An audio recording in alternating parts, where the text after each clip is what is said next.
Hey, answers to your questions from the newsletter. One of the questions was, who challenges me to get better? And I think it's more of a what challenges me to get better. I'm my own worst enemy and my worst critic, so that'd probably be the who. But the what is when I see clean work, no matter where it is, even not on, even it doesn't even have to be knives, but on any work you see something where there's attention to detail that was kind of focused towards function over glamour. I don't like I don't chase trends or there's only so many things you can do with a knife, and if you focus mostly on function, everything else will fall in place. Um, so yeah, that's probably what challenges me the most is when I see clean work.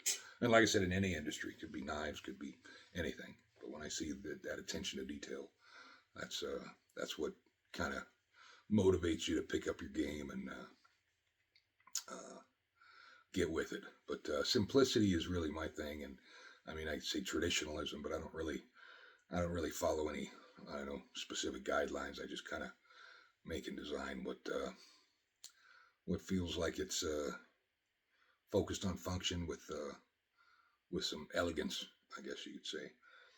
Uh, but yeah, and then which makers inspired me when I was beginning in the past.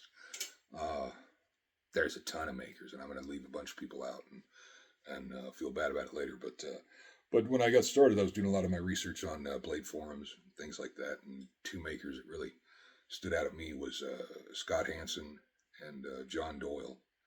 Scott Hansen does Skagels.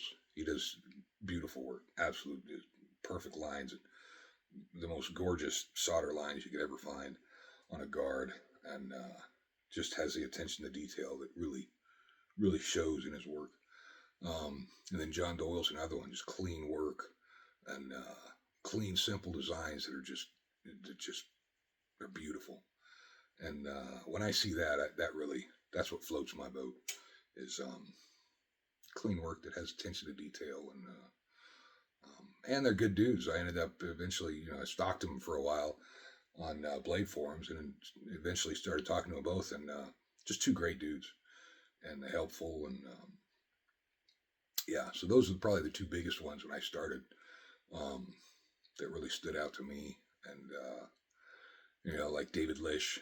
David Lish on he's on Instagram, I think mostly, but he does amazing work. He's got that eye for style that's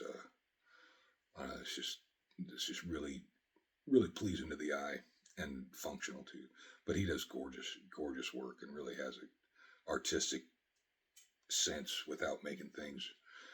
Some guys make artsy knives and they're just like, what the hell's going on there? It's cool looking, but I don't work. But so yeah, another maker on blade form is David Stiefel. Talked to him a lot, and he really did push me to kind of try some things that I hadn't was hesitant to.